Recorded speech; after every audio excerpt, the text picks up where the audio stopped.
سورہ بقرہ کی مختلف آیتوں کا خلاصہ پیش کیا گیا۔ ابھی اپنے سامنے جو آیت کریمہ ہے،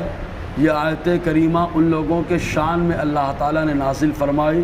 جن کو اللہ تبارک و تعالیٰ نے تورات کا علم عطا فرمایا یا انجیل کا علم عطا فرمایا، اور ان لوگوں نے جب تک تورات کی پابندی کی، پیروی کی تو کما حقہ پیروی کی، اور جب انجیل کی پیروی کی تو اس کی بھی کما حقہ کی، اور جب حضور صلی اللہ علیہ وسلم نے نبوت کا اعلان کیا تو ان لوگوں نے اوصاف مصطفیٰ کو دیکھ کر کے یہ اقرار کیا کہ یہ نبی آخر الزماں ہے، اللہ تعالیٰ نے ان کو آخری نبی بنا کر کے بھیجا۔ ان لوگوں کا ذکر خیر اللہ تعالیٰ نے اس آیت کریمہ میں فرمایا، اور ان کی تعداد تقریباً 40 بتائی جاتی ہے۔ چنانچہ ان میں بحیرہ راہب بھی ہے، اور ان کے اندر نستورہ راہب بھی ہے، اور بہت سارے لوگ ہیں جنہوں نے آقا علیہ السلام کے زمانے کو پایا تو کما حق انہوں نے برملا اعلان کر دیا کہ یہ نبی آخر الزماں ہے۔ حتیٰ کہ بحیرہ راہب نے تو حضور صلی اللہ علیہ وسلم کے ہاتھ کو پکڑنے کے بعد برجستہ کہا، ھذا رسول رب العالمین، یہ سارے جہان کے پروردگار کے پیغمبر ہے، اور ان قریب اللہ تعالیٰ ان کو رحمت بنا کر کے بھیجے گا۔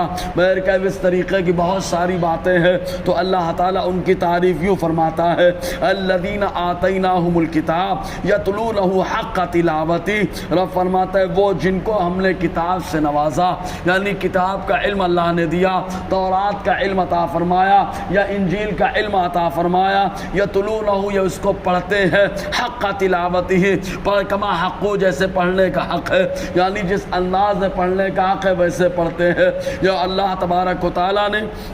ان لوگوں کو کما حق جو ہے تلاوت کا جذبہ بھی عطا فرمایا، تو اولئک یؤمنون بہ، تو وہی لوگ جو ہے اس پر ایمان رکھتے ہیں، قرآن پر ایمان رکھتے ہیں، پیغمبر اسلام پر ایمان رکھتے ہیں، جن کو اللہ تعالیٰ نے کتاب کا علم عطا فرمایا۔ ومن یکفر بہ فاولئک هم الخاسرون، اور جو اس کا انکار کر دے فاولئک هم الخاسرون، تو وہ لوگ گھاٹا اٹھانے والے ہیں۔ یعنی قرآن پر ایمان لائے اہل کتاب، آقا علیہ السلام نے ایسے اہل کتاب کے بارے میں ارشاد فرمایا کہ جو اپنے نبی کا زمانہ پایا اور مصطفیٰ کا زمانہ پایا تو دونوں پر ایمان لایا، تو آقا فرماتے اللہ تعالیٰ ایسے کو دوہرا اجر عطا فرماتا ہے۔ جیسے حضرت سلمان فارسی رضی اللہ تعالی عنہ، ان کو اللہ تبارک و تعالیٰ نے ایک زندگی کا حصہ حضرت عیسیٰ علیہ السلام کی پیروی میں عطا فرمایا، اور ایک حصہ حضور صلی اللہ علیہ وسلم کی پیروی میں عطا فرمایا۔ اس طریقے کی زندگانی کے دو حصے، ایک عیسیٰ علیہ السلام کی پیروی میں گزر گیا